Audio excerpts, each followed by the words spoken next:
Assalamualaikum warahmatullahi wabarakatuh. Halo semuanya, kembali lagi di channel Gading Rusa. Sebelum mulai jangan lupa klik like, comment, share, and subscribe channel Gading Rusa di bawah sini karena penting dan gratis. Kali ini kita akan masuk lagi di segmen Rarus Ramadan Gading Rusa ya. Alhamdulillahirrahmanirrahim. Kita berjumpa lagi di segmen Rarus setiap hari Jumat selama bulan Ramadan. Mohon maaf ya, Rarus pertama kemarin hari Jumat mundur ya, mundur jadi Sabtu karena memang hari Jumat kemarin gak diusah, gak sibuk. Tapi hari ini insya Allah kita upload hari Jumat ya harusnya. Nah, seperti video kemarin kita sudah membahas tentang haji dan umroh ya. Nah, maka ini masih berkaitan dengan materi haji dan umroh. Kita akan membahas tentang kurban ya. Kita akan pastinya membahas tentang kurban, fikih kurban. Nah, haji dan umroh ini kan berkaitan dengan kurban ya. Nah, maka dari itu hari ini kita akan membahas tentang apa sih kurban itu. Dan nanti ya pastinya kita akan bahas sejarah ya, sejarah daripada kurban itu sendiri. Nah, kita dari awal seperti sebelumnya Gading Rusa akan menjelaskan kita akan membahas apa saja. Jadi di sini kita akan membahas tentang pengertian pasti, hukum ya, hukum nanti ada memuat dalil-dalil juga, latar belakang, terus baru waktu dan tempat melakukan kurban, ketentuan hewan kurban, dan yang terakhir adalah pemanfaatan daging kurban, baru yang terakhir hikmah berkurban. Nah, sekarang untuk pertama bridging awalnya kita akan membahas tentang latar belakang kurban. Oke, di sini Gading Rusa sudah ada materi yang siap dimuat untuk kita bahas bersama-sama ya. Oke, latar belakang terjadinya ibadah kurban. Nah, jadi di dalam Al-Quran telah terdokumentasikan secara nyata ketika Nabi Ibrahim alaihissalam bermimpi menyembelih putranya yang bernama Nabi Ismail sebagai persembahan kepada Allah. Nah, lewat mimpi itu kemudian diceritakan kepadalah Nabi Ismail. Setelah itu, setelah Nabi Ismail mendengar cerita dari bapaknya bahwa bapaknya mimpi menyembelih putranya Nabi Ismail untuk dipersembahkan kepada Allah. Dari mendengar cerita itu, Nabi Ismail langsung meminta sang ayah untuk ya benar-benar melakukan apa yang telah diimpikannya, yang telah dimimpikan gitu, benar-benar dilakukan. Setelah itu Nabi Ismail dengan segala keikhlasan hati menyerahkan diri untuk disembelih oleh ayahnya sebagai persembahan kepada Allah dan sebagai bukti ketaatan Nabi Ibrahim kepada Allah. Mimpi itu dilaksanakan. Acara penyembelihan segera dilaksanakan ketika tanpa disadari yang di tangannya ada seekor domba. Nah, jadi waktu itu karena beneran mimpi itu akhirnya dilaksanakan, ketika Nabi Ibrahim bersiap mau menyembelih Nabi Ismail sudah ditidurkan di atas batu. Lalu sudah Nabi Ibrahim mau menyembelih Nabi Ismail ya dengan pisau.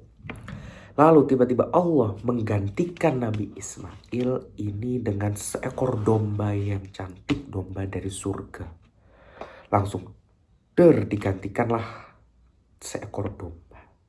Nah, setelah itu Nabi Ibrahim menyembelih daripada domba ini, dan inilah terjadilah ibadah yang disebut ibadah kurban. Nah, sekarang apa sih ibadah kurban itu, Gading Rusa? Sekarang Gading Rusa akan jelaskan pengertian kurban. Kurban menurut bahasa berasal dari kata koroba yang artinya dekat. Nah, sedangkan menurut istilah, kurban berarti hewan yang disembelih dengan niat beribadah untuk mendekatkan diri kepada Allah dengan syarat-syarat dan waktu-waktu tertentu ya. Jadi secara bahasa artinya koroba yaitu dekat, dan secara istilah yaitu menyengaja untuk menyembelih hewan sebagai bentuk ketaatan kepada Allah untuk mendekatkan diri kepada Allah. Itu pengertian kurban. Sekarang hukum kurban apa? Nah, berkurban merupakan ibadah yang disyariatkan bagi keluarga muslim ya, yang mampu. Seperti surat Al-Kautsar ayat 1-2 dijelaskan, Bismillahirrahmanirrahim, Inna a'tainakal kautsar fasholli lirabbika wanhar inna syani'aka huwal abtar. Di ayat 2 dijelaskan, ya. Sebab itu sembahyanglah engkau pada hari raya haji karena Allah dan sembelihlah korbanmu. Nah, dari ayat tersebut sebagian ulama berpendapat bahwa berkurban itu wajib, ya, sedangkan jumhur ulama atau mayoritas ulama berpendapat hukum kurban sunnah muakkad, ya. Nah, karena hukum kurban ini menjadi wajib apabila kurban tersebut dinazarkan. Menurut Imam Maliki, apabila seorang membeli hewan dengan niat untuk berkurban, maka ia wajib menyembelihnya. Jadi kalau secara jumhur atau mayoritas ulama berpendapat, hukum kurban ini sunnah muakkad, ya, sunnah yang dikuatkan. Tetapi jika sudah berniat atau bernazar, maka kurbannya wajib. Kurbannya wajib. Oke. Itu tadi hukum daripada kurban itu sendiri. Nah, kita sekarang masih tentang latar belakang. Jadi kalau kalian tahu ya, kurban itu kan setiap kita masuk hari raya Idul Adha biasanya dikembangkan takbir. Allahu Akbar, Allahu Akbar, Allahu Akbar. La ilaha illallah, wallahu akbar. Allahu Akbar walillahil hamd. Itu kan. Nah, itu ada filosofinya. Filosofinya seperti apa? Jadi pada saat Nabi Ibrahim mau menyembelih anak putranya Nabi Ismail, sebelum menghunuskan pedang ke leher Nabi Ismail, Nabi Ibrahim membaca takbir. Allahu Akbar, Allahu Akbar, Allahu Akbar. Nah, lalu lalu malaikat itu membalas La ilaha illallah wallahu akbar. Lalu Nabi Ismail pun menjawab Allahu akbar walillahil hamd. Nah, karena terjadi dialek seperti ini, maka itulah ketika hari raya Idul Adha tiba, kita diwajibkan atau disarankan untuk menggemakan takbir. Ini filosofi takbiran dari sini, dari kurban, ya. Itu sedikit ya, Gading Rusa kasih filosofinya takbiran. Lanjut, nah sekarang waktu dan tempat untuk menyembelih kurban. Adapun waktu yang ditetapkan untuk menyembelih kurban yaitu sejak selesai sholat Idul Adha pada tanggal 10 Dzulhijjah, ya, sampai terbenam matahari tanggal 13 Dzulhijjah atau pada akhir hari tasyrik. Nah, jadi berkaitan dengan haji kemarin, haji kan pada tanggal 10 Dzulhijjah kan? Ya kan, setelah Arafah pada tanggal 9 Dzulhijjah, tanggal 10-nya itu Idul Adha. Nah, bertepatan dengan itulah waktu penyembelihan kurban. Dari setelah sholat Idul Adha tanggal 10 sampai tanggal 13 terbenam matahari atau hari tasyrik. Itu waktu untuk penyembelihan hewan kurban. Tempatnya gimana, Gading Rusa? Nah, untuk tempat penyembelihan itu sebaiknya dekat dengan tempat pelaksanaan sholat Idul Adha. Ya, jadi misalkan nih, biasanya kan sholatnya di masjid, baru di belakangnya masjid penyembelihannya, atau lapangan yang di dekat masjid lah untuk tempat penyembelihannya, ya. Seperti itu. Untuk waktunya apa? Jadi untuk waktunya mulai dari tanggal 10 setelah sholat Idul Adha sampai tanggal berapa? Sampai tanggal 13 terbenam matahari. Tempatnya kalau penyembelihan itu di dekat kalian tempat sholat. Nah, selanjutnya adalah ketentuan hewan kurban. Jadi ketentuan hewan apa yang boleh dikurbankan. Oke. Sekarang hewan yang dimaksud untuk berkurban, nggak boleh semua hewan sembarangan dikurbankan. Ada hewan yang kriterianya, ketentuannya harus dikurbankan. Oke, hewannya apa aja? Yaitu unta, sapi, kerbau, dan kambing atau domba. Nah, hewan-hewan tersebut itu yang dikurbankan. Selain hewan 4 ini tidak boleh. Ya. Adapun ketentuannya bagaimana? Ketentuannya apabila dia telah cukup umur, tidak cacat. Ya, cacat itu apa? Misalkan pincang, sangat kurus atau sakit, itu nggak boleh. Jadi kalau dia cacat, ada cacat, tidak boleh dikurbankan. Ya, pincang atau sakit atau kurus berlebihan nggak boleh. Terus kriteria umurnya seperti apa? Nah, ini gak harus jelaskan kriteria umurnya. Yang pertama, domba. Domba itu sekurang-kurangnya berumur 1 tahun atau telah tanggal giginya atau telah berganti gigi. Ya, domba sekurang-kurangnya berumur 1 tahun atau telah berganti gigi.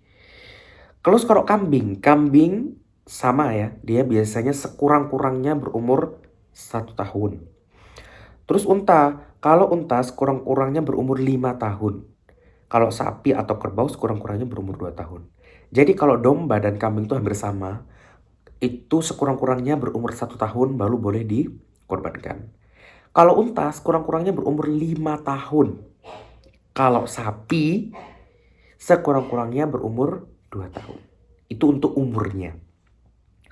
Hewan yang sah untuk dikorbankan adalah hewan yang tidak cacat, baik pincang, sakit, kurus, ya, atau karena hal-hal lain. Seekor kambing atau domba hanya korban untuk 1 orang, tapi kalau unta, sapi, atau kerbau masing-masing 7 orang, ya.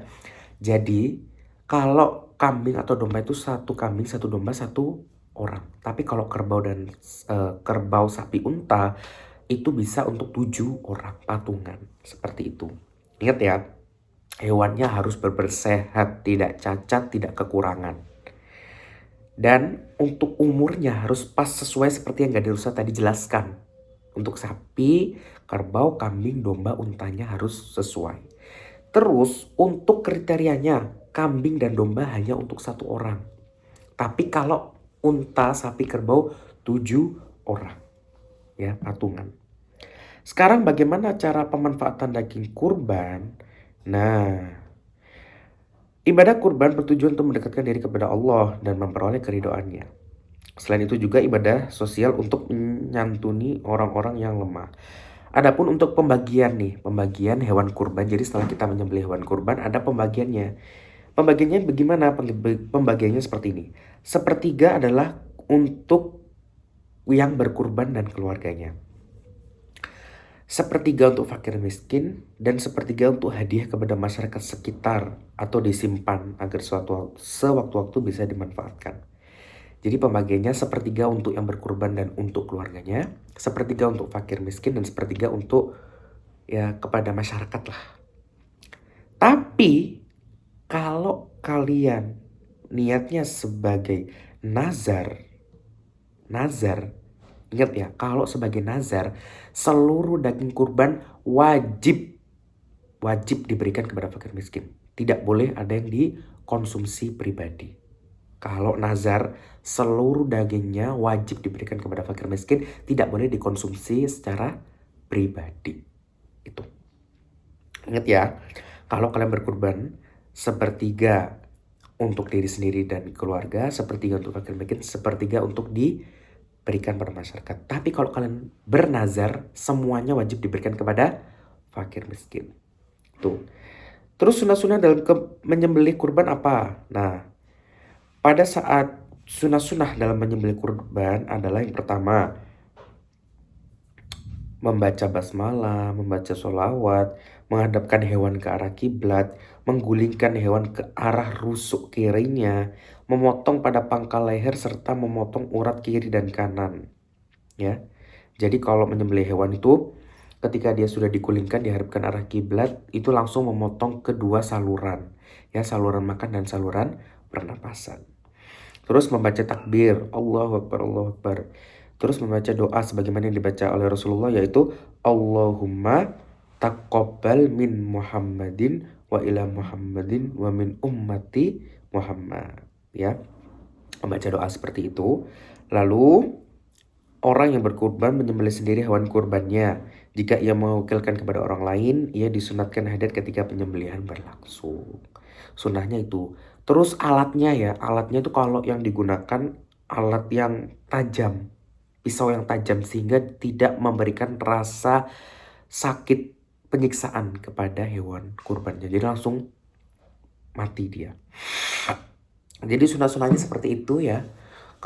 Seperti membaca takbir, membaca sholawat, menggulingkan hewan kurban, lalu langsung memotong dua saluran pernapasan dan saluran makan menggunakan pisau yang tajam, membaca doa yang dianjurkan Rasulullah, lalu yang menyembelih itu menyembelih sendiri ya. Kalau kalian berkurban ya, kalian itu menyembelih sendiri atau kalian hadirlah di tempat penyembelihannya. Itu daripada sunnah-sunnah untuk waktu kurban. Manfaatnya sekarang. Pasti banyak sekali manfaat daripada berkurban ya. Yang pertama pasti bagi yang berkurban, lalu bagi yang menerima daging kurban dan untuk kepentingan umum. Bagi yang berkurban apa gading rusa? Yang pertama menambah kecintaan kepada Allah. Yang kedua menambah keimanan dan ketakwaan kepada Allah. Yang ketiga menunjukkan rasa syukur kepada Allah. Dan yang terakhir mewujudkan tolong menolong, kasih mengasihi dan rasa solidaritas. Lalu bagi penerima daging kurban, bagi penerima daging kurban adalah menambah keimanan dan ketakwaan kepada Allah. Dan yang kedua bertambah semangat dalam hidupnya. Terus bagi kepentingan umum atau bagi kemaslahatan umat apa? Yang pertama memperkokoh tali persaudaraan karena ibadah kurban melibatkan semua lapisan masyarakat. Lalu menumbuhkan dan meningkatkan kesadaran beragama baik bagi orang yang mampu maupun yang kurang mampu, ya. Atau memperkuat jejaring sosial. Jadi seperti itu untuk ibadah kurban dan kurban. Nah, jadi seperti apa, teman-teman? Apakah kalian semua sudah memahami tentang apa itu ibadah kurban?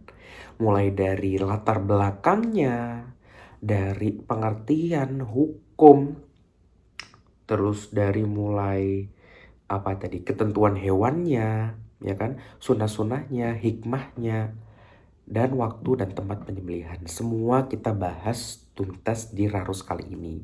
Bagi kalian yang mau menambahkan sesuatu atau mau menanyakan sesuatu, silahkan kalian tulis di kolom komentar saja ya terkait kurban. Dan terima kasih sudah nonton video kali ini. Jangan lupa kalian like, comment, share, dan subscribe. Aktif loncengnya agar kalian tahu upload terbaru. Dan sampai jumpa di Rarus minggu depan ya. Berarti kita sudah masuk puasa ke tengah-tengah ya. Tengah-tengah. Jumat minggu depan kita sudah masuk puasa tengah-tengah. Sudah tidak terasa kita minggu depan sudah masuk puasa tengah-tengah ya. Dan minggu depan kita bahas apa Gading Rusa? Masih kita membahas fikih, tapi kita bahas fikih zakat. Oke? Seperti apa fikih zakat? Nantikan video minggu depan. Terima kasih dan sampai jumpa di next video. Wassalamualaikum warahmatullahi wabarakatuh.